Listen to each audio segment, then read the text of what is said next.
How do we awaken our children's mind, health, and creativity with music? Learn what you can do from one of the most sophisticated lyric sopranos in the world. Next on Living Smart.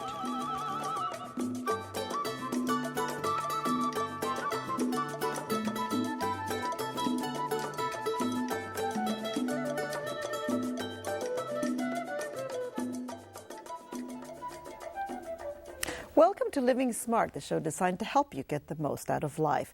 Referred to as one of the most sophisticated lyric sopranos singing today, Maria Martinez makes up 1% of those who enter opera and are actually making a very successful living at it. She has made debuts in the greatest opera houses around the world and sung with Placido Domingo and Andrea Bocelli. In 2001, she won the Latin Grammy Award for Best Classical Recording. A graduate of Juilliard, she has a well-rounded education, which includes the sciences as well as the humanities. Today, she discusses the challenges of being an opera star and how her love of opera has led her to teach the value of music to aid the growth, development, and creative awakening in our most precious human resources, our children. Welcome to Living Smart. It's great to have you here. Thanks. Great to be here. Now, I know that your father was a psychoanalyst and your mother was also an opera singer. Mm-hmm. How did that influence you as a child with regards to music and opera and growing up with that? Well, I was always around music, obviously, at home, and Dad, being a psychoanalyst, always saw life from that perspective. And I think that having them as my parents, and also my stepmother is a psychologist, her specialty is with children and adolescents. They've been an incredible support system and very loving and nurturing. And I think that they've definitely helped to make me a well-rounded person. Exactly. Now, you liked singing when you were a kid, but you rejected the idea of becoming a singer. Why, and how did you deal with that? More than the idea of rejecting becoming a singer, it was rejecting becoming an opera singer, because I thought, well, that's what Mom does, and I don't understand what those people are saying, and it's boring. And she would take me to rehearsals since I was just, several months old, when she was getting her doctorate in music at Tallahassee, Florida State University. And I was very quiet and attentive, and that's fine. But then as I got older, I thought, ugh, again?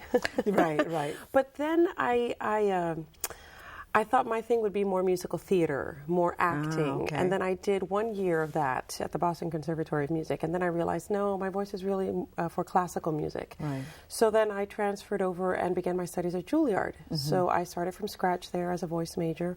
And I did my bachelor's and then had to re-audition to get into the master's program there. And I think the key was to discover this genre through my own eyes and my own experience, because I think that I was blessed with the gift, with the voice, with the sensitivity for this art form, and then it was just a matter of truly discovering it through my own experience. Sure. Now, like we said before, only 1% of it's sort of like acting. Only very few people actually make it. But the NFL has the same percentage. It's a percentage. So, what do you think are some of the things, the characteristics, or the things that you had that allowed you to become successful in this? I think the first thing you need to have is the instrument, the voice. You have to have that. Yeah. I think that you need to have a savvy for the stage, for all of that, yes. And those are things that you can train, but you need to have that raw material. It's like an athlete. You find young bodies that people scout and say, this is a great gymnast. Countries throughout the world to train them to be Olympic athletes. Right. So I think that we're all born with several gifts. And like my father always says, it's up to us to discover the one gift through which we want to become. Interesting. And for me, it was music. I think that when you see that you have the basic for what you need, you can train that. I think that one of the most important things that you discover once you start your career is, can I live out of a suitcase? Nobody really poses that question to you when you're studying. Right. And then again, when you're so young and with all of this ambition and idealism, absolutely, that's not going to deter you. So I guess it's a moot point if they were even going to bring that up. But I think that you definitely benefit from being able to process information, process your experiences, and I mean psychologically, mentally, emotionally. You have to constantly adapt to new countries, new cultures, and sometimes many in a short span of time, or sometimes living abroad for 2 to 3 months, depending on the length of your contract with a company. So you have to be able to process all of this and still maintain your core and your center. That's a great challenge. And also you mentioned how important it is to handle rejection, especially in a field like yours. I think it's a very competitive field, but one example I would give is think of it as golf, or like golf, meaning you're really competing with yourself. And I would say put your blinders on. Don't constantly look to the side and see, well, she has that and he has this. No, none of that. Because your gift is yours. Right. And you must see that as very unique and very precious. That can't be compared to anything or anyone else. And when you put your blinders on and your focus is straight on, your true self will come through. About auditions and competitions, and the rejection that we all face, right, and myself included. Even to this day, I'm sure. Yeah, absolutely. I'm turned down for things all the time. Right. And then given things. But the point is, when you have success, or you see somebody that has success, you're also seeing somebody who has faced tremendous rejection. The thing is that you've had the strength, the inner strength, and the vision to know my path is right. I'm on the right path. But you have to listen to that inner voice and make sure that you're being true to yourself at all times. But what I was going to say about the auditions and competitions, I always saw myself as a color. For example, you're wearing a very radiant, beautiful green. Thank you. And let's say I see myself as a green going into an audition, and I didn't get it. I'd say, well, there was nothing wrong with my green. They just wanted red. Okay. And that helps you to not take it personally. Right. Yes, because when you're going to audition and compete, you are being judged. Absolutely. Now, if you realize how absolutely bare and naked and vulnerable you feel as a singer, and they're rejecting you, you're going to be guarded as you're presenting yourself, and you don't want that. You want to give yourself in your absolutely, with complete abandon, and then it's up to them what they want to do or not with the gift you've given them at that moment. So when you see it as far as color, it's very simple, and it's a very banal example, but it helped me, and I say that to young singers a lot. That's a very, very good advice. Now, you're married to an opera singer as well, and you have a 2-year-old child. Yeah. How do you and you travel constantly? How do you balance your personal life with your artistic life? Well, it's a very good question. And I think it's about how do I do it? Well, it's a day-to-day thing. Right. And you have to have your list of priorities. And I'll tell you that one of my earliest memories, and I think I must have been 4, was I realized, oh, Mommy and Daddy are married. Aunt and Uncle so-and-so are married, and they have their children, so on and so forth. And I realized, oh, I can do that too one day. And I realized I wanted that. Okay. I wanted one day to be married and to have children. So that was always in the back of your mind. Absolutely. Apart from that, growing up with a very supportive dad who told me at a very young age, the most important thing you can do is to pursue your education. Nothing else has greater wealth. No one and nothing can ever take that away from you. So strive for that. And then he also said, again, I was like 8 or 9, he said, when you choose the person you want to be with, make sure that you're with them because you love them and you want to be with them, not because you need them to provide for you. Now, I know different strokes for different folks, but that instilled in me this passion and quest for finding what it was I wanted to do.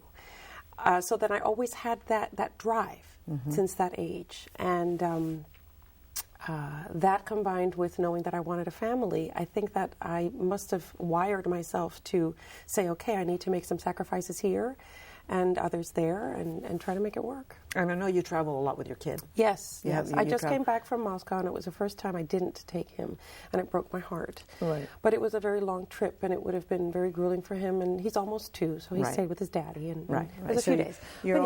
He's always with you as much as he can be. Yeah. Now, when you went to Juilliard, you started sort of sharing your experiences with inner city kids, especially the value of music. Tell me about those experiences.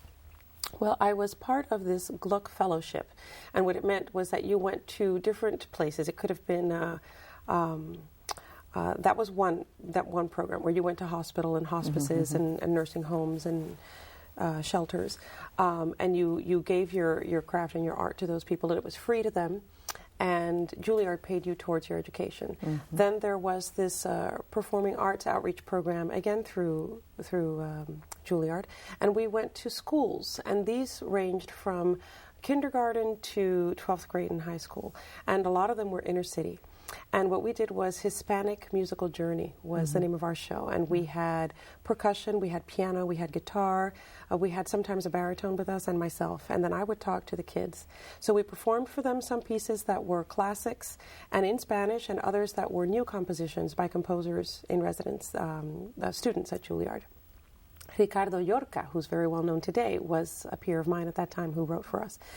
And it was very important to talk to these kids in New York City. Inner city kids, a lot of them are going to be Latinos. Right. So I was reaching out to these kids, myself Puerto Rican born, I'm half Cuban, half Puerto Rican, telling them about the importance of, more than anything else, what I said already, finding what it is that you want to do. Right. But your passion. Yes, your passion, but music.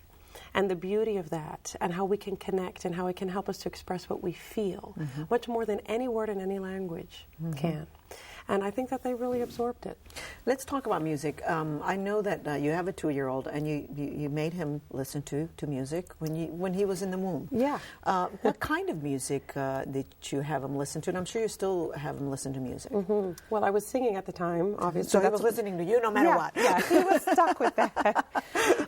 In my first trimester, which I'm sure he couldn't hear, but those vibrations are going on anyway, I was doing Così fan tutte in Salzburg. Oh, nice. So it's Mozart. And I think we've all heard about the Mozart effect. So I sang Mozart throughout. I also did Don Giovanni in Houston, going into my second trimester. And so he was hearing that. I was doing the role of Dona Elvira. The last thing I did professionally was Micaela and Carmen. And there's this beautiful duet with the tenor in the first act. And my tenor hit this really great high note. And my son kicked, but in a really, really Good hard way. Oh my gosh. And I just had to sit down. I sat down on stage and I thought, oh my God, please just sit still. And usually he would sit still and be still when I was singing, and it was when I stopped that he would start moving around. Interesting. Right before I gave birth, maybe 2 days before, I realized, oh my gosh, there's so many things you haven't heard while you're still in the womb that I want you to hear. So I took out my arias album and I started singing through all of these things that I wanted him to be privy to. And as a newborn, sometimes he's great, not a big crier at all, but if he was fussy, I'd sing to him, and what calmed him down were operatic arias. Now, we know that the type of music the kids listen to is very important. Let's talk about the Mozart effect. What is it about the Mozart music that helps kids, for example, in brain development? Well, I'm not an expert in that area, but what I can say is that a lot of the structure, the form and structure of his pieces, the sections of his pieces, go in a very organic way, in sync with our heartbeats and with nature and how we breathe. There's a lot of harmony that we're feeling physically, mentally, emotionally as we listen to his music. And I think it's also important to say that as far as we know, he never made a draft, in something that he could erase. He took ink. He heard everything in his mind and he just put it down. And that's one of the great mysteries, really. Yes. I mean, it is a mystery. Yes. How that's perfection in a way. Absolutely, a genius. Yeah.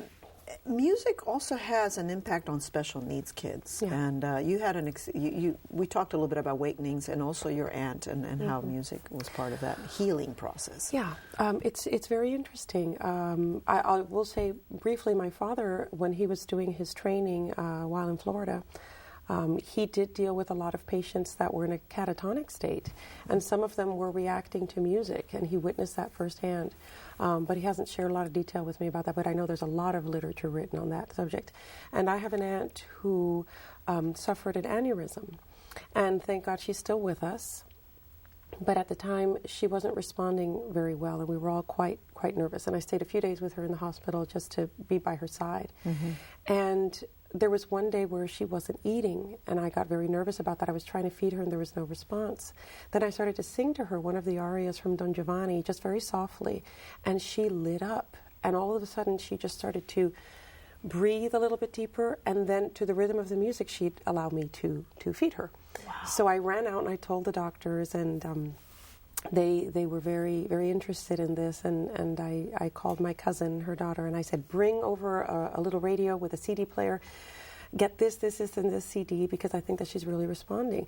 My aunt is also a great music lover, and she played by hobby the piano and had a beautiful voice, but there was something in particular about Mozart that made her react.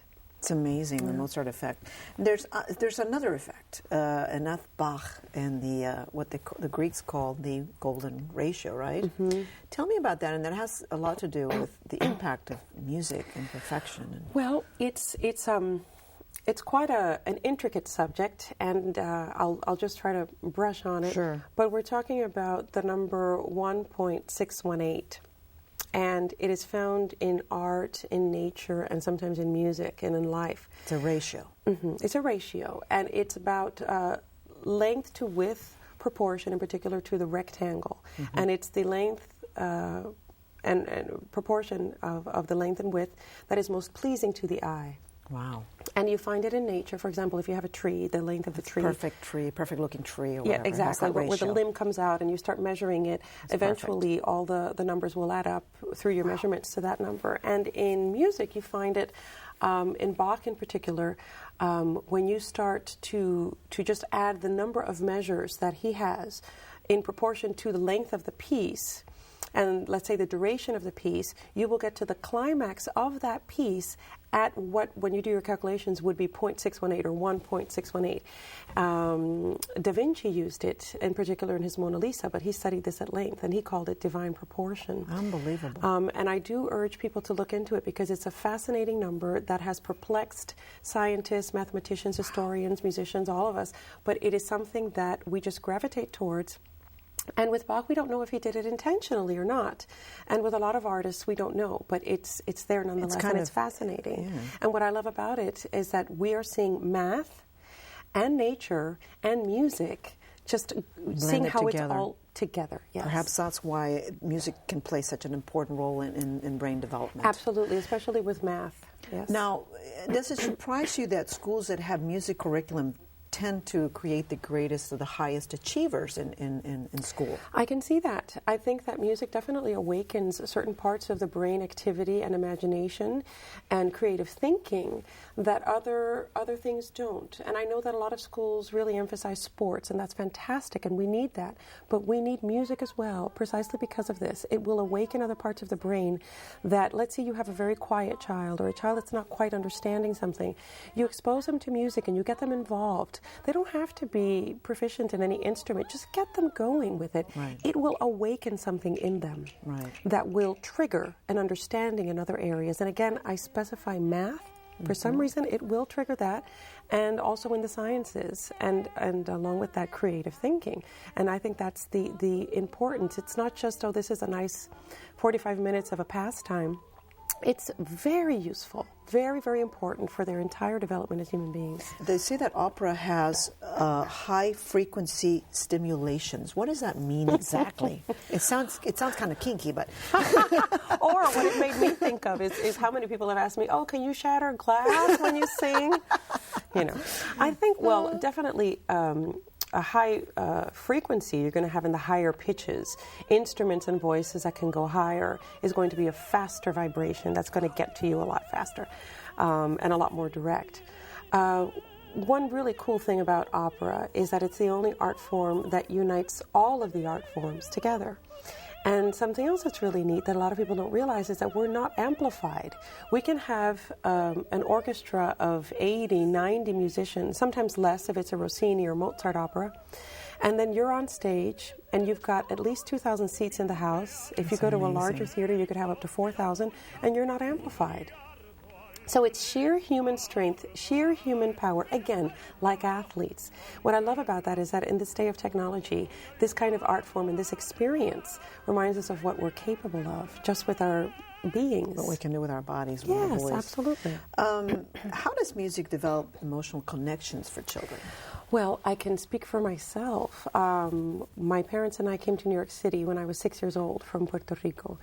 And it was a very hard time for me, a very hard adjustment, because I'm an only child. I came from being surrounded by lots of cousins, lots of family. Extended family. Yeah, which for the Latin community, there's no such thing as extended family. Yeah, everybody's family. Everybody's family. Everybody's your uncle and your aunt. Yeah. But they're as close to you as a sibling or a parent, sure. you know, very, very close. And I all of a sudden felt very detached and disconnected. And lonely. And I found that my one connection was through music, and that I could feel most alive and happiest through it. Or if I was feeling sad, I could listen to pieces that allowed me to get those emotions out. So I think it's very, very important as far as communication and connectedness for children, for all of us, but especially for children to be exposed to music. It's cathartic, right? Yes, I mean, it's a very healing thing. Yeah. Now, there is a type of music, though, that I think can hurt kids, right? Well, I mean, not to be critical of, Yeah, obviously not everybody's going to listen to classical music, but is there No. music that has a kind of vibration that is not positive? well, again, I can talk for myself, and you're right. Not all people like the same kind of music, and you have to go with what rings and in harmony with your soul and your body and your mind. But I know even as a kid, and I loved rock and roll. I loved all sorts of music that I listened to. Actually, my fantasy was to be a rock singer, but my voice really wasn't made for that. Right. But there's some sort of music that I think is what I call dissonant, where I can't, the simplest way I can say it is I can't really hear the core of the pitch. Like a lot of the staticky stuff that sounds to me like a lot of noise. Instead of sound, I would say it's a lot of noise. There's no melody, you mean? No, there's no melody. There's a lot of noise. There's a lot of anger. Sometimes there's a lot of violence. In text that has to do with violence, I can understand that a lot of these people are artists and they are exercising their right to demonstrate and to express themselves freely. And that's one of the things that is wonderful in life to be able to do. But sometimes it can inspire a young mind to start thinking in a way that that young mind cannot truly comprehend. I would say the same way that you have ratings for movies, have ratings for, and I don't know if they have them, but I would say please have ratings for certain things because the mind has to be able to process and understand it. You and I can listen to that and go, okay, I either like it or I don't. A young mind can't understand it completely, and we need to protect our young minds. Absolutely. I mean, the lyrics play a major role in Yes, that. And it's sort of subconscious sometimes. You're not listening to the lyrics, but they're there. Well, it's subjecting a child to something they can't understand, and that can hurt them. I'd like to share with you this about the Russian investigators who did a study on preschool children who, after being exposed to classical music for 6 months, an hour a day, the 4-year-olds improved their what they call the alpha rhythm frequency. And this is associated with creativity. What do you know about this, and how important is this sort of education for young kids, for really they're babies?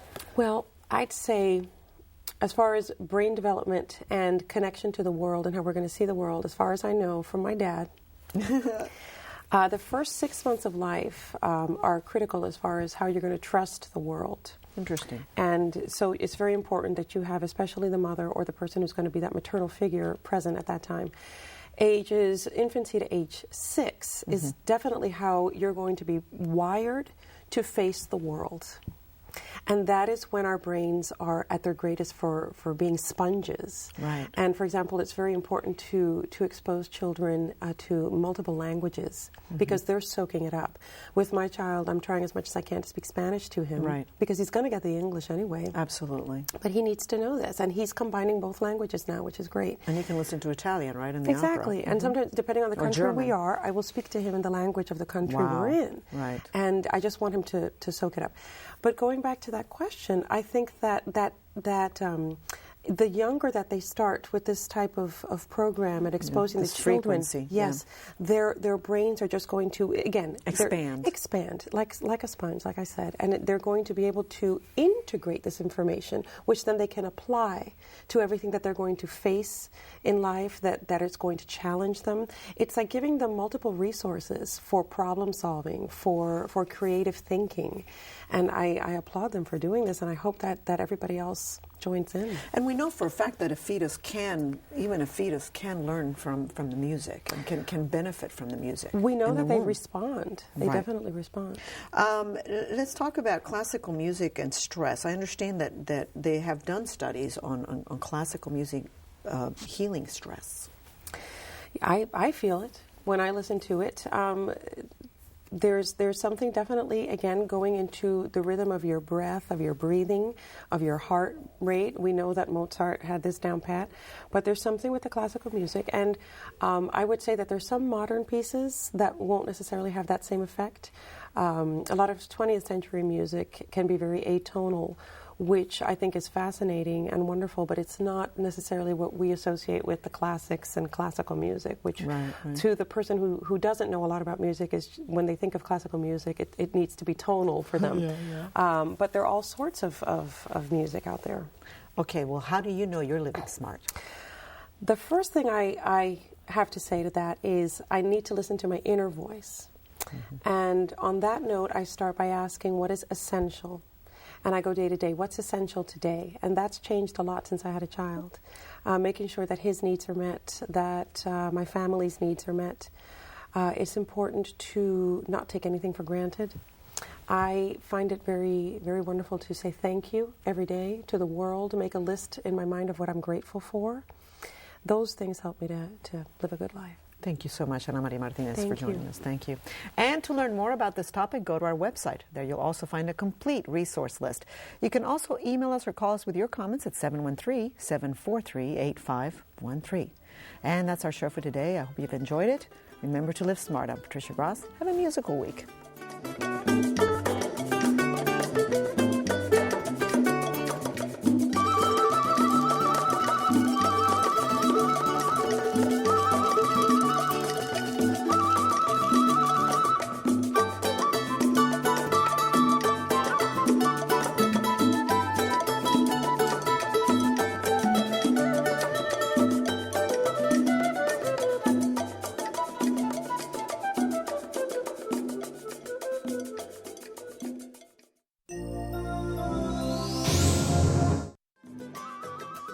For a transcript of this program, send $6.95 to the address on your screen. Please include the name of the guest.